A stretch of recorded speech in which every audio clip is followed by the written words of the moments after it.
Good morning students. आज का अपना नेक्स्ट टॉपिक है chemical properties of ether. Ether की रासायनिक अभिक्रियाएं क्या है। तो रासायनिक गुण की बात करें कि केमिकल प्रॉपर्टीज है, तो ईथर के द्वारा जो केमिकल प्रॉपर्टीज को प्रेजेंट कर रही है उसमें हम बात करते हैं उसकी केमिकल रिएक्शन। भी रासायनिक गुण के अंदर क्या आती है, रासायनिक अभिक्रियाएं आती है। ठीक है, ये क्या कह रहा है कि केमिकल रिएक्शन है, तो ईथर के द्वारा 4 प्रकार की केमिकल रिएक्शन को प्रेजेंट किया जाता है। इस सब नेक्स्ट वीडियो के अंदर हमने पढ़ा था। भी जितने भी स्टूडेंट्स हैं आप सभी रिमेंबर कीजिएगा कि लास्ट वीडियो के अंदर जब हमने पढ़ा था केमिकल प्रॉपर्टीज ऑफ ईथर के बारे में, तो उसमें हम सिर्फ केमिकल रिएक्शन के बारे में बता पाए थे भी केमिकल रिएक्शन कौन कौन सी प्रेजेंट करता है। तो ईथर में सबसे पहले जो केमिकल रिएक्शन थी वो क्या थी, एथिल समूह की प्रतिस्थापन रिएक्शन। किसकी, एथिल समूह की प्रतिस्थापन रिएक्शन। ये 1 नंबर रिएक्शन को प्रेजेंट कर रहा था। ठीक है, फिर 2 नंबर रिएक्शन हमने क्या पढ़ा कि एथिल समूह में जो ऑक्सीजन है, क्या है, ऑक्सीजन, तो उस ऑक्सीजन के ऊपर क्या होते हैं, लोन पेयर होते हैं, और इस लोन पेयर के कारण अपने पास में क्या थी, रिएक्शन भी। एथिल समूह में ऑक्सीजन परमाणु पर उपस्थित एकांकी इलेक्ट्रॉन युग्म के कारण रिएक्शन। तो ये हो गया इसका दूसरा पार्ट है। और तीसरा पार्ट क्या था कि ईथर है वो CO आबंध, भी कार्बन और ऑक्सीजन जो आबंध है उस आबंध का जो विदलन होगा, क्या होगा, विदलन, तो इसके आधार पर क्या हो जाएगी, रिएक्शन। तो ये तीसरी केमिकल प्रॉपर्टीज थी इसकी, या रिएक्शन थी। और 4 नंबर क्या थी, अदर रिएक्शन। तो कुछ अदर रिएक्शन भी ये क्या कर रहा है, ईथर प्रेजेंट कर रहा है।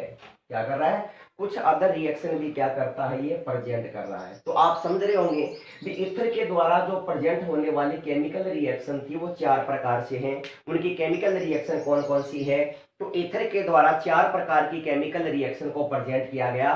तो सबसे पहले अपने पास में केमिकल रिएक्शन क्या है, सबसे पहले है एथिल समूह की प्रतिस्थापन अभिक्रियाएं। ठीक है, 2 नंबर क्या है कि एथिल समूह में ऑक्सीजन परमाणु पर उपस्थित एकांकी इलेक्ट्रॉन युग्म के कारण रिएक्शन।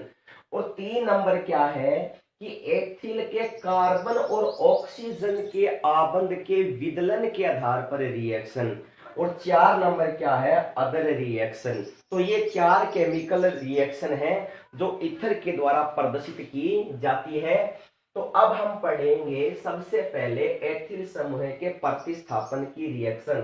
तो इसके अंदर सबसे पहले जो रिएक्शन आती है वो क्या आता है, हेलोजिनेशन, यानी हेलोजनीकरण आता है। क्या आता है, हेलोजनीकरण। ठीक है, ये जो हेलोजनीकरण होता है, इस हेलोजनीकरण को 2 प्रकार के टाइप में डिवाइड किया गया है। सबसे पहले हम पढ़ेंगे अंधेरे में हेलोजनीकरण। भी सनलाइट की प्रेजेंस में नहीं होगा, अंधेरे में क्या होगा, हेलोजनीकरण होगा। क्या होगा, अंधेरे में हेलोजनीकरण। ठीक है, तो अंधेरे में हेलोजनीकरण किस प्रकार से होता है, देखिए। तो सबसे पहले हम बात करें कि अंधेरे में जो हेलोजनीकरण हो रहा है उसको हम क्या कहते हैं। सबसे पहले देखिए, तो हेलोजनीकरण के अंदर हम क्या ले सकते हैं, हेलोजन के अंदर क्या ले सकते हैं, क्लोरीन, फ्लोरीन, ब्रोमीन, और क्या ले सकते हैं, आयोडीन। तो एक्चुअली हम क्या करते हैं, क्लोरीन या ब्रोमीन का ज्यादा क्या कर रहे हैं, हेलोजनीकरण में यूज कर रहे हैं, तो हम इसको कह देंगे क्लोरीनीकरण। तो आपके पास में रिएक्शन है, देखिएगा कि CH3 CH2 ऑक्सीजन, CH2 क्या आता है, CH3। ठीक है, अगर इसका हम क्या करवाते हैं, हेलोजनीकरण करवाते हैं, और वो भी किस में करवाते हैं, अंधेरे में हेलोजनीकरण करवाएंगे, तो ऑक्सीजन यानी क्रियात्मक समूह के पास वाला कार्बन क्या होता है, अल्फा। तो इस कार्बन को मान लेंगे अल्फा, और इस कार्बन को क्या मान लेंगे, अल्फा डैश। ठीक है, तो यहां हाइड्रोजन परमाणु का जो प्रतिस्थापन है वो किसके द्वारा होता है, हेलोजन परमाणु के द्वारा हो जाता है। देखिए कैसे, यदि अगर X समूह को हम क्या करते हैं, यहां जोड़ेंगे, तो यहां से हाइड्रोजन क्या हो जाएगा, रिप्लेस हो जाएगा। कैसे बनेगा, यहां से बनेगा CH3 CH, यहां पर आ जाएगा हेलोजन ऑक्सीजन, क्या आएगा CH2 और क्या आ जाएगा CH3।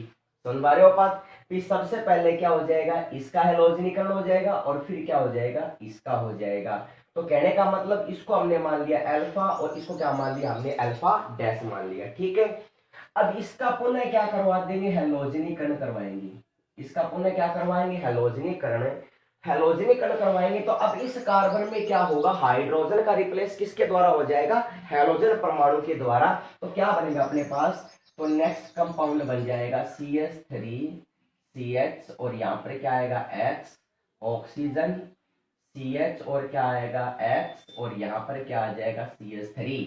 तो इस कंपाउंड का क्या नेम होगा, इसका नेम होगा alpha alpha dash die chloro, alpha alpha dash die chloro die ethyl और क्या बन जाएगा ईथर। तो इस कंपाउंड का क्या नाम होगा, alpha alpha dash die chloro die ethyl ether. तो हम क्या कहेंगे कि अंधेरे में जब हैलोजनीकरण होगा तो अल्फा कार्बन से हाइड्रोजन का प्रतिस्थापन हैलोजन परमाणु के द्वारा हो जाता है। ठीक है, क्योंकि ऑक्सीजन के पास वाला कार्बन ये भी अल्फा और ये भी क्या होगा अल्फा, तो दोनों को डिफरेंस करने के लिए हमने क्या कहा कि ये तो हो जाएगा अल्फा और ये क्या हो जाएगा अल्फा डैश। तो ये हो जाता है अंधेरे में हैलोजनीकरण। ठीक है, तो जैसे ही ईथर का अंधेरे में हैलोजनीकरण करवाते हैं तो वहां से क्या बनता है, alpha alpha dash die chloro, alpha alpha dash. अब डाई क्लोरो तो इसका मतलब यहां पर हम Cl ले सकते हैं, क्या लिख सकते हैं यहाँ पर Cl। तो अल्फा अल्फा डाई क्लोरो क्या आ जाएगा, एथिल ईथर। तो इसका मतलब यहां पर क्या ले सकते हैं Cl2 और यहाँ पर भी क्या ले सकते हैं Cl2। तो समझ रहे होंगे शायद आप। तो इसको हम क्या बोलेंगे, अंधेरे में हैलोजनीकरण यानी क्लोरीनीकरण। ठीक है, सूर्य के प्रकाश में क्लोरीन क्या बनाता है, एथोक्सी एथेन पर क्लोरो डाई एथिल ईथर बनता है। क्या बनता है, डाई एथिल ईथर। तो किस प्रकार से, सनलाइट यानी सूर्य के प्रकाश की उपस्थिति में क्या होगा, हैलोजनीकरण। तो देखिए दूसरा पार्ट क्या इसका बी पार्ट है, सूर्य के प्रकाश में, सूर्य के प्रकाश में क्लोरीनीकरण, सूर्य के प्रकाश में क्या आएगा, क्लोरीनीकरण। ठीक है, तो देखिए सूर्य के प्रकाश में किस प्रकार से क्लोरीनीकरण होगा। तो सबसे पहले हम क्या लेते हैं, सबसे पहले हम लेते हैं die ethyl ether CH3 CH2 oxygen क्या आएगा CH2 और क्या आएगा CH3। इसका हम क्या करेंगे, हैलोजनीकरण करेंगे, किसके साथ करेंगे 10 Cl2 के साथ, और वो भी किसकी प्रेजेंस में करेंगे, सनलाइट की प्रेजेंस में। किसकी प्रेजेंस में, सनलाइट की प्रेजेंस में। ठीक है, तो देखिए तो यहां से हाइड्रोजन का रिप्लेस किसके द्वारा होगा, हैलोजन परमाणु के द्वारा। तो क्या बन जाएगा CCl3 CCl2 oxygen, CCl2 CCl3 और प्लस में क्या आ जाएगा 10 क्या आ जाएगा HCl। इसका नाम क्या होगा, इसका नाम होता है परक्लोरो, परक्लोरो डाई एथिल, परक्लोरो डाई एथिल क्या आ जाएगा ईथर, परक्लोरो डाई एथिल क्या आएगा ईथर। तो सूर्य के प्रकाश में क्या हो जाएगा, क्लोरीनीकरण। ठीक है, तो सूर्य के प्रकाश में जैसे ही क्लोरीनीकरण होगा तो हम क्या लेंगे, डाई एथिल ईथर लेंगे, Cl2 के साथ में इसका हैलोजनीकरण होगा। जैसे ही हैलोजनीकरण होगा वो भी किसकी प्रेजेंस में, सनलाइट की प्रेजेंस में। तो यह क्या बनाएगा, पर क्लोरो डाई एथिल और क्या बना लेगा ईथर। तो सबसे पहले हमने पढ़ा एथिल समूह के प्रतिस्थापन की रिएक्शन। तो इसमें क्या आता है, दो प्रकार की रिएक्शन आती है। सबसे पहला आता है इसमें हैलोजनीकरण। तो हैलोजनीकरण के अंदर दो भाग है कि अंधेरे में हैलोजनीकरण और सूर्य के प्रकाश की उपस्थिति में हैलोजनीकरण।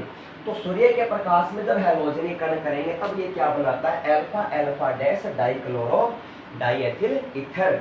और जब इसको हम क्या करते हैं, सनलाइट के प्रेजेंस में इसका हैलोजिनेशन करवाते हैं, या हैलोजेनिक कण करवाते हैं तब ये क्या बनाता है, पर क्लोरो डाई एथिल ईथर बनाता है। ठीक है, तो कहने का मतलब ये है अपने एथिल समूह की प्रतिस्थापन रिएक्शन। इसके बाद बात करते हैं 2 नंबर रिएक्शन क्या है कि ईथर क्रियात्मक समूह के ऑक्सीजन पर उपस्थित एकांकी इलेक्ट्रॉन युग्म के कारण अभिक्रिया। देखिए 2 नंबर रिएक्शन पढ़ेंगे। ठीक है, तो इसको मैं रेज कर रहा हूं। नेक्स्ट देखिएगा,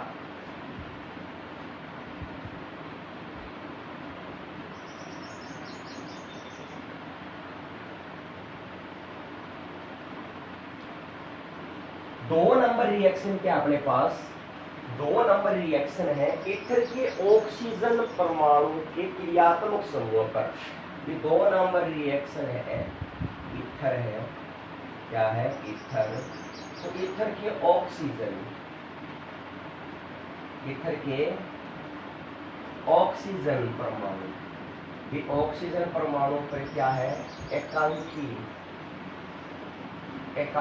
इलेक्ट्रॉन युग्म के कारण, एकांकी इलेक्ट्रॉन युग्म के कारण रिएक्शन।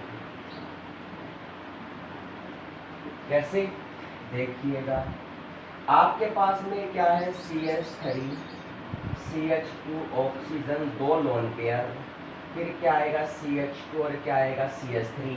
तो आप देख रहे हैं कि यहाँ पर क्या है, lone pair of electron, lone pair of electron है। तो ये जो लोन पेयर ऑफ इलेक्ट्रॉन होते हैं तो ये भी क्या करते हैं, केमिकल रिएक्शन को प्रेजेंट करते हैं। तो सबसे पहले इसकी क्या रिएक्शन आती है, सबसे पहले आती है प्रोक्साइड का बनना। इसका बनना, प्रोक्साइड का बनना। तो ये प्रोक्साइड किस प्रकार से बनाता है, तो देखिएगा प्रोक्साइड का बनना। ठीक है, तो ईथर प्रोक्साइड कैसे बनाती है, तो देखिएगा 2 नंबर पार्ट है अपना, क्या है 2 नंबर पार्ट प्रोक्साइड का बनना। तो हमने ये कहा कि आपके पास में केमिकल रिएक्शन है CH3 CH2 ऑक्सीजन ऑक्सीजन, और यहाँ पर क्या है CH2 और क्या है CH3। तो ये सबसे पहले क्या बनाता है, प्रोक्साइड, प्रोक्साइड का बनना। इसका बनना, प्रोक्साइड का बनना। तो सबसे पहले अगर हम बात करेंगे, ठीक है, सबसे पहले हम बात करेंगे कि ईथर के एकांकी इलेक्ट्रॉन युग्म के कारण रिएक्शन है। तो सबसे पहले क्या आता है, प्रोक्साइड का बनना। तो ईथर प्रोक्साइड कैसे बनता है कि आपके पास में यहाँ पर क्या डाई एथिल ईथर है, अगर इसको वायु की प्रेजेंस में या ओजोन की प्रेजेंस में क्या करवाते हैं, रिएक्ट करवाते हैं, यानी ओजोन या ऑक्सीजन के साथ में रिएक्ट करवाएंगे तो ये क्या बनाता है, ये बनाता है ईथर प्रोक्साइड। क्या बनाता है ये ईथर प्रोक्साइड। तो फॉर्मूला क्या हो जाएगा इसका, इसका फॉर्मूला हो जाता है CH3CH2 ऑक्सीजन, CH2 क्या आएगा CH3, और यहाँ ऑक्सीजन के साथ में क्या बना लेती है, ऑक्सीजन उपसहसंयोजक आबंधित बना लेती है। इसको हम क्या बोलते हैं, ईथर, इसको हम क्या बोलते हैं, ईथर प्रोक्साइड। क्या कहते हैं इसको, ईथर प्रोक्साइड कहते हैं। ठीक है, तो प्रोक्साइड का बनना, तो सबसे पहले हम बात करेंगे कि डाई एथिल ईथर होती है, वो वायु की ऑक्सीजन या ओजोन के साथ में रिएक्ट करके क्या बनाती है, ईथर प्रोक्साइड बनाती है। क्या बनाती है, ईथर प्रोक्साइड। यदि ईथर को वायु में खुला छोड़ दिया जाए तो ये ऑक्सीजन के साथ में लंबे रिएक्शन ऑक्सीकरण करके 1-एथॉक्सी एथिल हाइड्रोप्रोक्साइड का निर्माण करती है, जो एक विस्फोटक प्रकृति का होता है। क्या होता है, विस्फोटक प्रकृति का होता है। यानी ईथर को यदि लंबे समय तक वायु में छोड़ दिया जाए, इसको ईथर को भी कहने का मतलब है कि सबसे पहले हमने ये कहा कि जो एथिल समूह के एकांकी इलेक्ट्रॉन युग्म के कारण जो रिएक्शन हो रही है, उस रिएक्शन में सबसे पहले हमने क्या पढ़ा कि ऑक्सीजन के पास में 2 लोन पेयरों में इलेक्ट्रॉन है, और ये पहले रिएक्शन क्या, प्रोक्साइड का बनना। तो आपको पता है कि ये जो ऑक्सीजन का लोन पेयर है ये बॉन्ड बनाने में भागीदारी करता है, या बॉन्ड क्या करेगा, बनाएगा। तो बॉन्ड बनाएगा, इसका मतलब यहाँ पर ये क्या बना लेगा, ईथर प्रोक्साइड। क्या बना लेगा, ईथर प्रोक्साइड बनना। अब ये क्या कह रहा है कि 2 नंबर रिएक्शन क्या है इसकी, कि यदि ईथर को वायु में खुला छोड़ दिया जाए, अगर वायु को अगर ईथर को वायु में लंबे समय तक क्या कर दिया जाए, खुला छोड़ दिया जाए, तो ये क्या है, ऑक्सीकरण कर लेता है। क्या कर लेता है ये, ऑक्सीडेशन। और ऑक्सीडेशन करके क्या बनाता है, 1-एथॉक्सी एथिल हाइड्रोपेरोक्साइड बना लेता है, जो एक क्या है, विस्फोटक प्रकृति का होता है। तो कैसे बनाएगा देखिएगा। तो हाइड्रोपेरोक्साइड बनाने के लिए क्या करेगा ये, CH3 CH2, ठीक है, फिर क्या आएगा, कार्बन के साथ में यहाँ पर क्या आएगा, CH3 CH, ऑक्सीजन ऑक्सीजन और क्या आएगा, हाइड्रोजन, ठीक है। तो कहने का मतलब ये यहाँ पर क्या बनाता है, हाइड्रोपेरोक्साइड बनाता है, इसके साथ रिएक्शन करके ऑक्सीजन के साथ। तो इसका नाम क्या होता है, इसका नाम होता है one ethoxy ethyl hydroperoxide, ethyl hydroperoxide, ethyl hydroperoxide. ये कहने का मतलब ये है कि पेरोक्साइड का बनना है तो ईथर के ऑक्सीजन पर उपस्थित एकांकी इलेक्ट्रॉन युग्म के कारण जो रिएक्शन होती है, उस रिएक्शन में दो प्रकार के प्रोडक्ट बनते हैं। सबसे पहले क्या बनता है, पेरोक्साइड, कि डाई एथिल ईथर है वो ऑक्सीजन या ओजोन के साथ में रिएक्ट करके क्या बनाती है, पेरोक्साइड बनाती है। और यहाँ पर क्या बनता है, कोऑर्डिनेशन कंपाउंड बनता है, यानी बॉन्ड बन जाता है, ठीक है। दूसरी क्या है कि ये वायु के साथ में यदि ईथर को लंबे समय तक क्या कर दिया, छोड़ दिया जाए, मान लो अपने पास में ईथर है और वो जैसे वायु के समय में वायु के संपर्क में लंबे समय तक रहेगी, जैसे मान लो ईथर कहीं पड़ा है और ऑक्सीजन के ज्यादा संपर्क में रहेगी, तो कहने का मतलब ये क्या कर लेगी, ऑक्सीडेशन। और ऑक्सीडेशन करके क्या बना लेगी, 1-एथॉक्सी एथिल हाइड्रोपेरोक्साइड बना लेती है। और ये क्या होता है, विस्फोटक होता है। क्या होता है ये, विस्फोटक प्रकृति का होता है, यानी ये विस्फोट कर देता है। तो कहने का मतलब ये खतरनाक साबित जो होता है, वेरी डेंजरस। तो कहने का मतलब तो दो प्रकार की रिएक्शन होगी। तो सबसे पहले क्या था, एथिल समूह की प्रतिस्थापन रिएक्शन। 2 नंबर क्या है कि ईथर के ऑक्सीजन परमाणु पर उपस्थित एकांकी इलेक्ट्रॉन युग्म के कारण अभिक्रिया। तो सबसे पहले क्या आता है, पेरोक्साइड का बनना, और दूसरा क्या है, इसके अंदर हाइड्रोपेरोक्साइड का बनना, ठीक है। तो कहने का मतलब 1-एथॉक्सी एथिल हाइड्रोपेरोक्साइड होता है, वह क्या होता है, क्या होता है, वह होता है विस्फोटक प्रकृति का। 3 नंबर देखिए, ऑक्सोनियम आयन का बनना।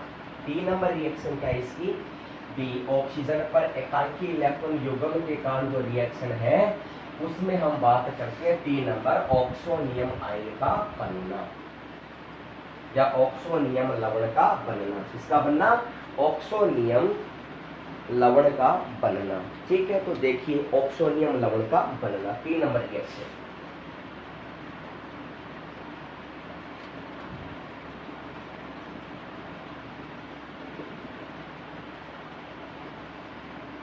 ऑक्सोनियम लवण का बनना, ऑक्सोनियम लवण का बनना किस प्रकार होता है, या ऑक्सोनियम लवण किस प्रकार से बनता है। तो कहने का मतलब कि ब्रोंस्टेड जो लोरी है उसकी एक कॉन्सेप्ट है, और उस कॉन्सेप्ट के अनुसार क्या है कि उसकी अवधारणा है, कॉन्सेप्ट का मतलब उसकी एक अवधारणा है या उसका प्रिंसिपल या उसका सिद्धांत है। तो वो क्या कहता है कि जो अकार्बनिक यौगिक होते हैं या अकार्बनिक जो अम्ल होते हैं वो लोई से क्षार के समान व्यवहार करते हैं। किसके समान, लोई से क्षार के समान व्यवहार करते हैं। कौन, कार्बोक्सिलिक अम्ल, जितने भी अम्ल होते हैं वो किसके समान व्यवहार करते हैं, लोई क्षार के भांति व्यवहार करते हैं, ठीक है। तो देखिएगा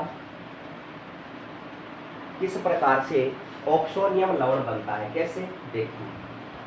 तो अकार्बनिक साल्ट कौन से होते हैं, जैसे सल्फ्यूरिक एसिड हो गया, HCl हो गया, नाइट्रिक एसिड हो गया, एसिटिक एसिड हो गया। तो कहने का मतलब ये ऑक्सोनियम लवण कैसे बनाता है कि आपके पास में क्या है, ईथर है, CH3CH2 ऑक्सीजन, क्या है CH2 और क्या है CH3, ठीक है। तो ये हो जाएगा डाई एथिल ईथर, क्या हो जाएगा, डाई एथिल ईथर, ये हो जाएगा die ethyl ether. Die ethyl ether के साथ में कौन रिएक्शन करेगा, अकार्बनिक अम्ल, क्या बात करेगा, अकार्बनिक अम्ल रिएक्शन करेगा। तो जैसे रिएक्शन करेगा आपको पता है कि यहाँ पर ऑक्सीजन पर क्या होता है, लोन पेयर ऑफ इलेक्ट्रॉन होता है। क्या होता है, लोन पेयर ऑफ इलेक्ट्रॉन। ठीक है, तो सल्फ्यूरिक एसिड का जो हाइड्रोजन होगा वो ऑक्सीजन के साथ में क्या करेगा, बॉन्ड बनाएगा। ठीक है, जैसे बॉन्ड बनाएगा तो क्या बनेगा, देखिए इसको हम क्या लिख सकते हैं, C2H5, इसको भी क्या लिख सकते हैं, C2H5। हम ऐसे लिख सकते हैं C2H5 की क्या आ जाएगी, होल 2 ऑक्सीजन है। अब एक ऑक्सीजन के साथ में क्या कर रहा है, ये बॉन्ड बना रहा है, तो यहाँ पर क्या आएगा OH। अब ऑक्सीजन क्या कर रहा है, इलेक्ट्रॉन दे रहा है हाइड्रोजन को, तो ऑक्सीजन पर क्या आएगा, पॉजिटिव चार्ज। 2 लोन पेयर थे, यहाँ पर क्या आ जाएगा, 1 लोन पेयर, और प्लस में क्या आ जाएगा, बाइसल्फेट HSO4 माइनस। क्या आ जाएगा, HSO4 माइनस। अब आपको पता है कि 2 सल्फ्यूरिक एसिड के मॉलिक्यूल है, किसके, 2 सल्फ्यूरिक एसिड के मॉलिक्यूल है। अगर उसको हम क्या करते हैं, इसको हम आयनित करवाते हैं, इसका आयन करवाएंगे, तो ये क्या बनाता है, ये बनाता है SO3 सल्फर ट्राइऑक्साइड। क्या बनाता है, सल्फर ट्राइऑक्साइड, और प्लस में क्या बनाता है, HSO4 माइनस, और प्लस में क्या आता है, इसके पास में आता है H2O। क्या आता है, H2O। ठीक है, तो देखिए ये बनाता है। फिर जैसे सल्फ्यूरिक एसिड का क्या करेंगे, आयनन करेंगे। सल्फ्यूरिक एसिड है, और सल्फ्यूरिक एसिड का जैसे आयनन होगा तो क्या बनेगा, सल्फर ट्राइऑक्साइड, हाइड्रोजन बाइसल्फेट, और प्लस में क्या आएगा, H2O। ठीक है, ये जो SO3H होता है ये क्या करता है, इसके साथ में बॉन्ड बनाता है। क्या बनाता है, ये बॉन्ड बनाएगा। ठीक है, जैसे बॉन्ड बनाएगा तो देखिए क्या बनाता है ये, कि C2H5 की होल 2 OH है, और इस पर पॉजिटिव चार्ज है, प्लस में क्या आपके पास SO3। क्या है, SO3। तो ये SO3 क्या कर लेता है, हाइड्रोजन के साथ में बॉन्ड बनाता है। तो क्या बनाएगा, देखो ये बनाता है CH3CH2 ऑक्सीजन, और यहाँ पर क्या आता है SO3H, और यहाँ पर क्या आता है C2H5। क्या आता है, C2H5। ठीक है, अब आपको पता है कि ये जो पॉजिटिव चार्ज होता है, क्या होता है, पॉजिटिव चार्ज, वो किसके ऊपर होता है, ऑक्सीजन के ऊपर होता है। किसके ऊपर होता है, ऑक्सीजन के ऊपर। ये आपको पता है, यहाँ इस ऑप्शन में क्या है, पॉजिटिव चार्ज। क्या यहाँ पर, पॉजिटिव चार्ज।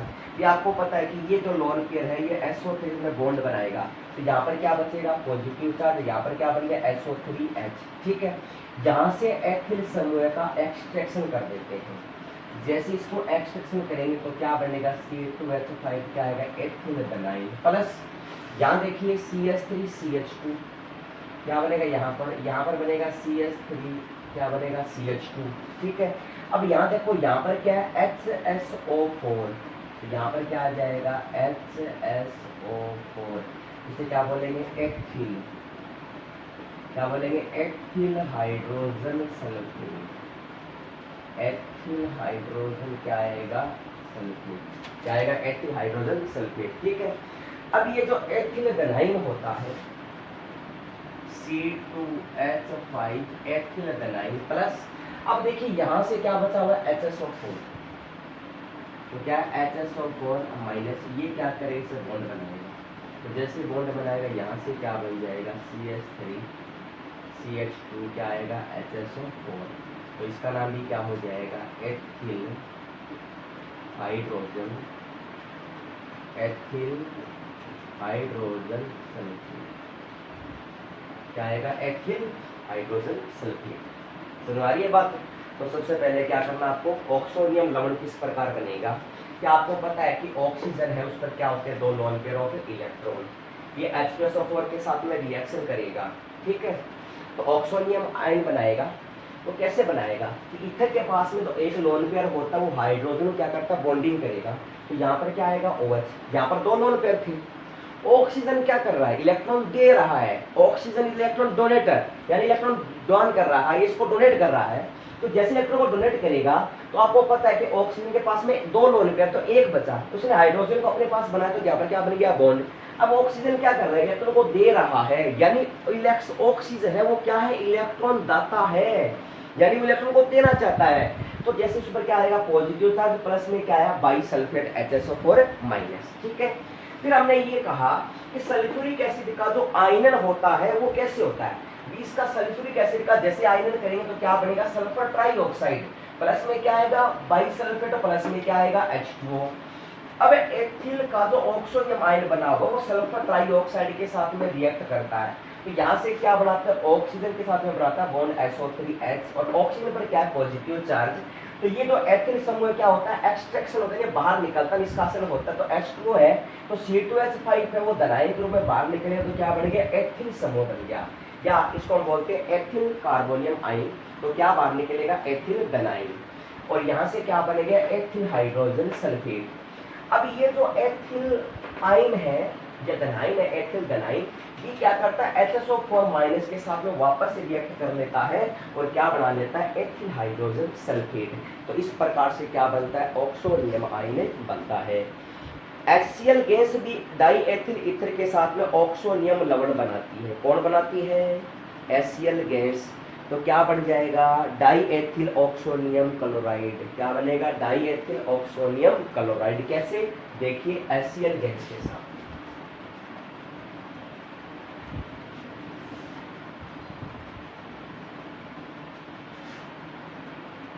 नेक्स्ट है HCl गैस के साथ, दूसरा एग्जांपल है इसका HCl गैस के साथ, इसके साथ HCl गैस के साथ। तो HCl गैस के साथ में ईथर की बात करें जैसे CH3 CH2 ऑक्सीजन CH2 और क्या है CH3, तो HCl के साथ में रिएक्शन करेगी।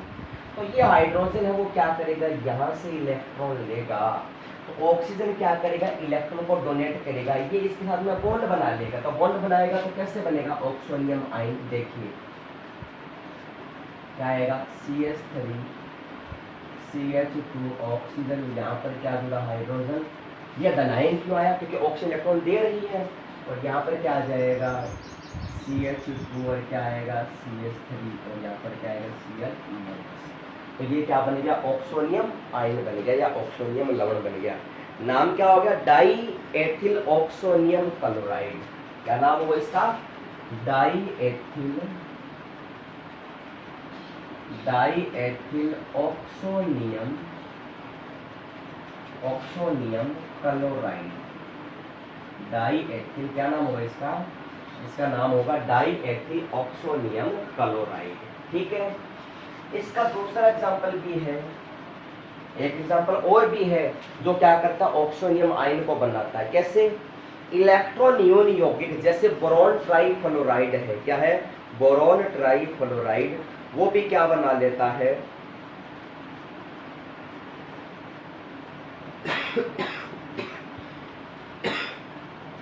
वो भी क्या बना लेता है ऑक्सीजन के साथ में क्या बनाता है बॉन्ड बनाता है। ठीक है, तो क्या बन जाएगा बोरॉन ट्राइफ्लोराइड इथेट बने, क्या बनेगा बोरॉन ट्राइफ्लोराइड क्या बनेगा ईथर। तो आपको पता है BF3 के साथ, तो BF3 है उसका फॉर्मूला क्या है देखिए BF3 नाम क्या होता है इसका, नाम होता है बोरॉन ट्राइफ्लोराइड। क्या नाम होता है बोरॉन ट्राइफ्लोराइड। ये भी क्या करता है ऑक्सोनियम आयन बनाता है किसके साथ ईथर के साथ, जैसे CH3 CH2 ऑक्सीजन CH2 और क्या है यहाँ पर CH3, ऑक्सीजन पर क्या है दो लोन पेयर है। ठीक है, BF3 है BF3, तो आपको पता है कि ये इसको इलेक्ट्रॉन देगा तो बॉन्ड बनेगा ना। अब इस पर क्या आएगा पॉजिटिव चार्ज, जो ग्रहण करता है उस पर क्या आएगा नेगेटिव चार्ज। ठीक है, तो देखिए किस प्रकार से बनेगा, ये बनाएगा CH3 CH2 और क्या आता है ऑक्सीजन CH2 और क्या आता है CH3। ठीक है, यहाँ पर क्या आएगा पॉजिटिव चार्ज लोन पेयर और यहाँ से बॉन्ड बनेगा क्या आएगा BF3। ठीक है, क्योंकि बोरॉन अपना अष्ट नियम पालन करेगा, तो बोरॉन के बाइटम बॉक्स में कितने होते हैं 6 इलेक्ट्रॉन, 2 यहाँ से मिलेंगे तो कितने हो जाएंगे 8। ठीक है, तो ये क्या बनाएगा ऑक्सोनियम साल्ट बनाएगा, जिसका नाम क्या हो जाएगा, नाम हो जाएगा इसका बोरॉन, क्या नाम हो जाएगा, boron, boron trifluoride, boron trifluoride etherate, क्या नाम हो जाएगा, बोरॉन ट्राइफ्लोराइड इथरेट।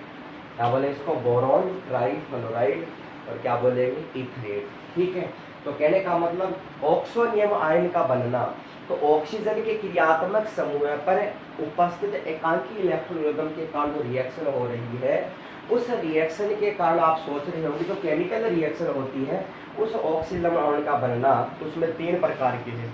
सबसे पहले हमने क्या पढ़ा, H2SO4 के साथ, यानी वो भी एक अकार्बनिक साल्ट है, दूसरा HCl गैस के साथ, और तीसरा क्या अपने पास, बोरॉन ट्राइफ्लोराइड के साथ। और बोरॉन ट्राइफ्लोराइड क्या होता है, इलेक्ट्रॉन न्यून यौगिक होता है। BF3 इलेक्ट्रॉन न्यून क्यों होता है, देख लीजिए, इलेक्ट्रॉन न्यून, तो इलेक्ट्रॉन का मतलब क्या है कि बोरॉन के बाइटम कोष में 3 इलेक्ट्रॉन होते हैं और 3 क्लोरीन के साथ में कितने बॉन्ड बनाएगा ये लो। ठीक है, तो कहने का मतलब इन सभी के बाइटम कोष में कितने होते हैं, 8 इलेक्ट्रॉन, इसके पास भी 8 इलेक्ट्रॉन, इसके पास भी कितने होते हैं, 8। लेकिन बोरॉन के पास में कितने होते हैं, 2, 4 और 6, ये क्या होता है, 6 इलेक्ट्रॉन। इसीलिए ये क्या बनाता है, उपसहज संयोजन क्या बनाता है, आबंध बनाता है। ठीक है, अब इसकी नेक्स्ट रिएक्शन क्या